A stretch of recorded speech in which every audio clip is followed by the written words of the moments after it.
Back to news. Telangana భవన్లో MP Vinod మీడియాతో మాట్లాడుతున్నారు. లైవ్ లో చూద్దాం. కాంగ్రెస్ పార్టీ ప్రతిపక్షంగా భారతీయ జనతా పార్టీ ఓటమి పాలైతే మళ్ళీ మాకే అధికారం కదా అనేటువంటి అభిప్రాయంతో వేచి చూడడం. ఈ రెండు పార్టీలు, కాంగ్రెస్ పార్టీ, భారతీయ జనతా పార్టీ, రెండు పార్టీలు కూడా నువ్వు లేక నేను లేను, నేను లేక నువ్వు లేవు అన్నట్టు, నేను అధికారంలో ఉండి ఓటమి పాలైతే మళ్ళీ నువ్వు అధికారంలో ఉండు, నువ్వు అధికారంలో ఉండి నువ్వు ఓటమి పాలైతే నేను ఉంటా అని ఒక అభిప్రాయంతో ఉన్నాయి ఈ దేశంలో ఈ రెండు రాజకీయ పార్టీలు. అది కరెక్ట్ కాదు. ఇది ప్రజాస్వామ్య దేశం. రెండే టీములు ఉండవు. ప్రజాస్వామ్యం లోపట రాజకీయ పార్టీలు ఎన్ని ఉంటే అంత మంచిది. జాతీయ రాజకీయ పార్టీలు అనబడేటువంటి కాంగ్రెస్ పార్టీ, బీజేపీ, ఇవి రెండూ కూడా ప్రజల సమస్యలు పరిష్కారం చేయలేదు కాబట్టే, విఫలమైనవి కాబట్టే ప్రజలు ఆ రాష్ట్రాల్లో ఉన్న సమస్యలు తీసుకొని పరిష్కారం చేసేటువంటి రాజకీయ పార్టీలను ఎంచుకుంటున్నారు. అదేవిధంగా నిన్న తెలంగాణ రాష్ట్రంలో కూడా మళ్ళీ కేసీఆరే కావాలి, మళ్ళీ కేసీఆరే రావాలి అనేటువంటి అభిప్రాయంతో మళ్ళీ చాలా గొప్పగా స్పందించి టీఆర్ఎస్ పార్టీకి విజయాన్ని సాధించి పెట్టిన విషయం మనకందరికీ తెలుసు. ఫెడరల్ ఫ్రంట్ అంటే కేసీఆర్ గారు ముఖ్యమంత్రి గారు అయిన తర్వాత వచ్చిన ఆలోచన కాదు. ఇది చాలామందికి తెలవాలి. కాంగ్రెస్ పార్టీ కూటమి, భారతీయ జనతా పార్టీ కూటమి. కాంగ్రెస్ పార్టీ కూటమి పేరు యూపీఏ, బీజేపీ కూటమి పేరు ఎన్డీఏ. ఇవి రెండే ఈ దేశాన్ని మేమే పరిపాలించాలనే ఒక అభిప్రాయంతో ఉన్నాయి. అది కరెక్ట్ కాదు అని చెప్పడానికే కేసీఆర్ గారు ఫెడరల్ ఫ్రంట్ అనేటువంటి అభిప్రాయంతో, ఆలోచనతో ముందుకు వచ్చారు. ఈ ఆలోచన రావడానికి కేసీఆర్ గారికి చాలా విషయాల్లో ఆలోచనలో ఉండొచ్చు. దాంతోనే ఈ ఫెడరల్ ఫ్రంట్ ఆలోచన వచ్చింది. కానీ నాకు తెలిసిన వరకు నేను కేసీఆర్ గారితో పనిచేసే సందర్భంలో 2006లో ఆ రోజు టీఆర్ఎస్ పార్టీ, కాంగ్రెస్ పార్టీ నాయకత్వాన ఉన్నటువంటి యూపీఏ కూటమిలో ఒక భాగస్వామి పక్షం మేము. కేసీఆర్ గారు కేంద్ర క్యాబినెట్లో, మన్మోహన్ సింగ్ గారు ప్రధానమంత్రి, కేసీఆర్ గారు ఒక క్యాబినెట్ మంత్రిగా పనిచేశారు. తెలంగాణ అంశం పట్ల రాష్ట్రపతి ఉపన్యాసం పార్లమెంట్లో ఉభయ సభలను ప్రసంగించేటప్పుడు ఆ విధంగా పొందపరిచే విధంగా క్యాబినెట్ మంత్రిగా తన వంతు కార్యక్రమం, తన బాధ్యతను నిర్వహించారు. తర్వాత పట్టుబట్టి ప్రణబ్ ముఖర్జీ నాయకత్వాన్ని ఒక కమిటీ ఏర్పాటు చేశారు.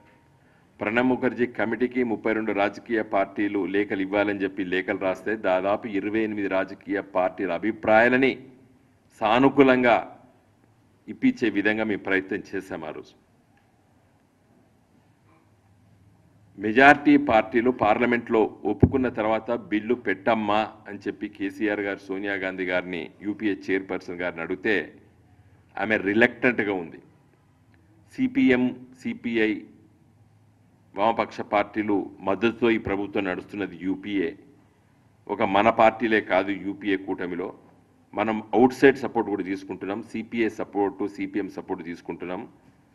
కాబట్టి అవి ఇష్టం లేదంటే మళ్ళీ కేసీఆర్ గారు సీతారాం యేచూరి గారి దగ్గరికి వెళ్ళి మాట్లాడేటప్పుడు మా భుజాన తుపాకీ పెట్టి మిమ్మల్ని కాల్స్తుంది సోనియా గాంధీ, మేము ఇష్టం లేదు మాకు, కానీ మీ బిల్లు పెడితే మేము బయటికి వెళ్ళిపోతాం, కానీ మేము అడ్డుపడమని చెప్పిండు.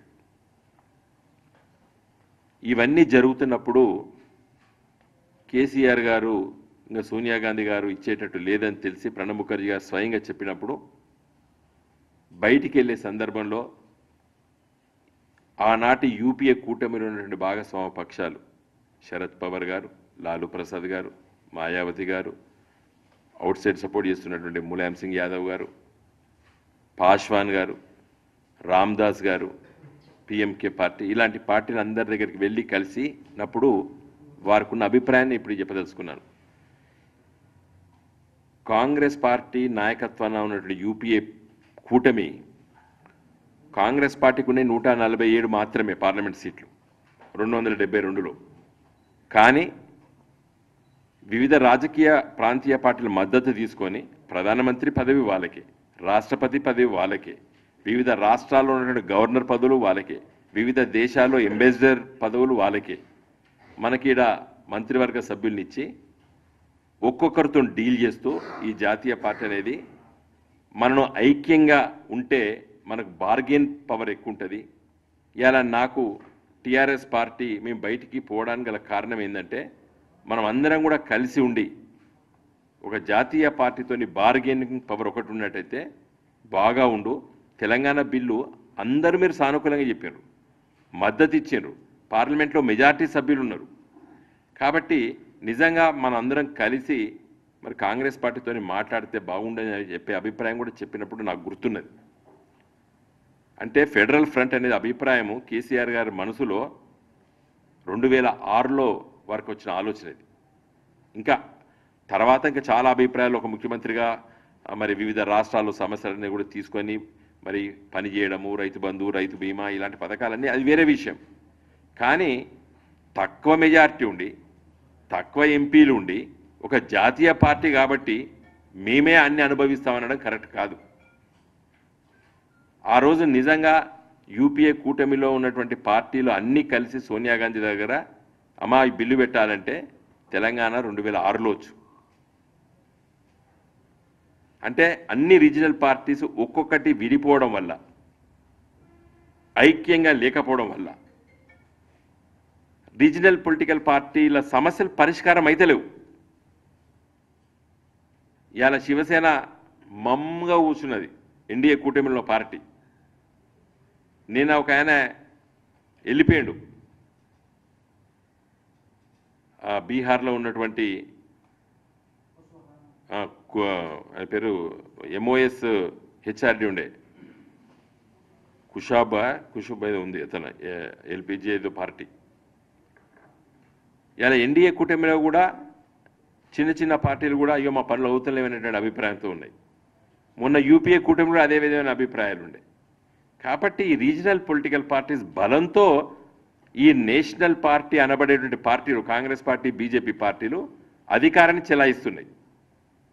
యూపీఏ కూటమిలో గవర్నర్లు అపాయింట్ అయ్యారు, అందరు కాంగ్రెస్ వాళ్ళు అయ్యారు, వేరే రీజనల్ పొలిటికల్ పార్టీస్ వాళ్ళు అయినరా? కాలేదు. వివిధ దేశాలకు అంబాసిడర్స్ చేసిండ్రు యూపీఏ కూటమి కాంగ్రెస్ పార్టీ. ఏదైనా రీజనల్ పొలిటికల్ పార్టీస్ మద్దతు, మరి ప్రధానమంత్రి వాళ్ళు సొంతంగా గెలిచిండ్రా? యూపీఏ కూటమిలో మన్మోహన్ సింగ్ సొంతంగా కాంగ్రెస్ మద్దతుతో గెలిచిండా?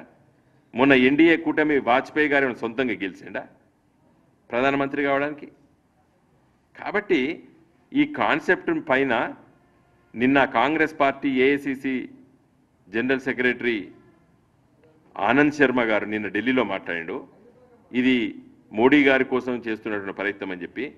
చంద్రబాబు నాయుడు గారు నిన్నేం మాట్లాడతాడు, ఏదో పార్టీ లేకుండా తోకగా మనం ఎట్లుంటాం, మనం తోకలాగా అంట. నువ్వు కావచ్చు తోక, మనం ఏదో జాతీయ పార్టీ వెనుకనే ఉండాలి కదా అని చంద్రబాబు నాయుడు మాట్లాడతాడు. సూరవరం సుధాకర్ రెడ్డి గారు మాట్లాడతారు, ఇది మోడీ గారి కోసమే చేస్తున్న ప్రయత్నం అని చెప్పి వారు మాట్లాడతారు. నారాయణ ఏం మాట్లాడుతాడో ఆయనకే తెలియదు. కాబట్టి మిత్రులారా, ఇలా కేసీఆర్ గారు చేసే ప్రయత్నము ప్రజల మనోభావాలతోని, ప్రజల ఆలోచనలతోని ప్రాంతీయ పార్టీలు ఆ రాష్ట్రాల్లో అధికారంలో ఉండి ప్రజా సమస్యలు పరిష్కారం చేస్తున్నటువంటి ప్రజల మద్దతుతో ఉన్నటువంటి ప్రభుత్వాలు, మన్నన పొందినటువంటి ప్రభుత్వాలు ఏవైతే ఉన్నాయో, పార్టీలు ఉన్నాయో, అవి కేంద్రంలో కూడా అధికారంలో ఒక బలవంతంగా ఒక కూటమిలో జైన్ అయి పరిష్కారం కాకుండా, మరి ప్రజల సమస్య పరిష్కారం కాకుండా ఉండవలసిన అవసరం లేదు. మనమందరం కూడా ఐక్యంగా ఏకంగా ఉంటే జాతీయ స్థాయిలో తప్పనిసరిగా కేంద్ర ప్రభుత్వం నాన్ కాంగ్రెస్, నాన్ బీజేపీ ప్రభుత్వాన్ని ఏర్పాటు చేయొచ్చు అనేటువంటి అభిప్రాయంతో కేసీఆర్ గారు ఈ పర్యటనలు చేస్తున్నారు. ఆ విధమైన ఆలోచనను ఈరోజు అంత తొందరగా అర్థం కాదు ఇది. అందుకే నిన్న కేసీఆర్ గారు అన్నారు టైం విల్ ఆన్సర్ అని. అంత తొందరగా కూడా మేము తెలంగాణ టీఆర్ఎస్ పార్టీ పెడతాను కూడా అందరు నవ్వింది, ఇది వచ్చేది కాదు, సచ్చేది కాదని. ఈ ఈ ఈ ఆలోచన అనేది కొంచెం టైం పడుతుండొచ్చు అర్థం చేసుకోవడానికి. కానీ దీనికి గల కారణం చెప్తున్నాను. ఈ రాష్ట్రాలలో బలంగా ఉన్నటువంటి ప్రాంతీయ పార్టీల మనోభావాలు ఇలా దేశంలో ఈ రాష్ట్రాలు ఉంటేనే దేశం ఉన్నది. కాబట్టి ఈ రాష్ట్రాల్లో బలమైనటువంటి రాజకీయ పార్టీల కూటమి ఐక్యంగా ఒక కోఆర్డినేషన్గా దానికి ఏ పేరైనా పెట్టుకోవచ్చు. కానీ ఢిల్లీలో అధికారం ప్రజల సమస్యల కోసం, అధికారం అంటే ఏదో పరిపాలన కోసం అధికారం కాదు, ప్రజల సమస్యల కోసం పాలించేటువంటి ప్రభుత్వం, ప్రజల సమస్యల కోసం పాలించే ప్రభుత్వము మరి ఢిల్లీలో ఉండాలంటే ఈ ఫెడరల్ ఫ్రంట్ అందామా, దాని పేరు ఏదైనా పెట్టుకోవచ్చు. ఈ రీజనల్ పొలిటికల్ పార్టీస్ ఆస్పిరేషన్స్ ఏవైతున్నాయో వాటి కరెక్ట్గా కోఆర్డినేట్ చేసి కేంద్రంలో ప్రభుత్వాలు ఉండాలని చెప్పి ఆలోచన చేస్తున్నాం. నిన్నగాక మొన్న నేషనల్ హైవేస్ గురించి మేము తిరుగుతున్నప్పుడు మేము పడ్డ ఇబ్బందులు చాలా చిన్న చిన్న సెక్రటరీలు, డైరెక్టర్లు వాళ్ళు కూడా ఇబ్బందులు పెడుతున్నారు. జాతీయ రహదారికి ఇన్ ప్రిన్సిపల్ డిక్లేర్ చేస్తారు, నెంబర్ ఇవ్వమంటే ఇప్పుడు మేము ఇస్తే రేపంచాలి మీరు వచ్చి రిపేరింగ్ కోసం డబ్బులు అడుగుతారు, మేము ఇవ్వమంటున్నారు. చాలా సిల్లీగా ఆన్సర్స్ ఇస్తున్నారు మేము ఎంపీలో పోతే. రేపు ఇట్లా ఉండదు. ఒక రీజనల్ పొలిటికల్ పార్టీస్ కోఆర్డినేషన్ ఢిల్లీలో ఉంటే ఆ సమస్యల పరిష్కారం కోసం కేంద్ర ప్రభుత్వం దృష్టి పెడుతుంది. కాబట్టి తెలంగాణ రాష్ట్ర సమితి చేసే ప్రయత్నము తెలంగాణ రాష్ట్ర ప్రజల కోసమే కాదు, దేశంలో ఉన్నటువంటి వివిధ రాష్ట్రాల్లో ఉన్నటువంటి బలమైనటువంటి రాజకీయ పార్టీల సమస్యల పరిష్కారం కోసమే ఈ ఫెడరల్ ఫ్రంట్ ఆలోచన. ఈ Congress party general secretary Anand Sharma కానీ, టీడీపీ పార్టీ అధ్యక్షులు చంద్రబాబు నాయుడు కానీ, CPI general secretary Suravaram Sudhakar Reddy గారిని తీవ్రంగా ఖండిస్తున్నాం వాళ్ళ మాటల్ని. ఎందుకంటే మీరు అనాలోచితంగా ప్రవర్తిస్తున్నారు. మీరు ఏదో దాంట్లో ఉండాలా కదా అని చెప్పి చాలా సంకుచితంగా ఆలోచిస్తున్నారు. ఇలా సిపిఐ కానీ, టీడీపీ కానీ, కాంగ్రెస్ పార్టీ కానీ. ఇలా టీఆర్ఎస్ పార్టీ దేశంలో విశాలమైనటువంటి దృక్పథంతో ఒక మంచి ఆలోచనతోని ఈ కొత్త ఆలోచనని దేశ ప్రజల ముందు పెడుతున్నాం మేము. కాబట్టి మళ్ళీ ఒకసారి మరి వాళ్ళు మాట్లాడుతుంటే మేము మౌనంగా ఉండడం కరెక్ట్ కాదు. కాబట్టి ఈ ప్రెస్ మీటింగ్ ఏర్పాటు చేయడం జరిగింది. వాళ్ళు ఏది పడితే అది మాట్లాడుతుంటే మేము మౌనంగా వినడం, చదవడం కరెక్ట్ కాదని చెప్పి ఈ ప్రెస్ మీట్ పెట్టి వాళ్ళ అభిప్రాయాల్ని తీవ్రంగా ఖండిస్తున్నాం. ఆనంద్ శర్మ గారు Congress party general secretary, Chandrababu Naidu గారు టీడీపీ ప్రెసిడెంట్, సూరవరం సుధాకర్ రెడ్డి, నారాయణ గారు భారత కమ్యూనిస్ట్ పార్టీ నాయకులు వాళ్ళ స్పందనను తీవ్రంగా ఖండిస్తున్నాము. మీరు ఆలోచించండి.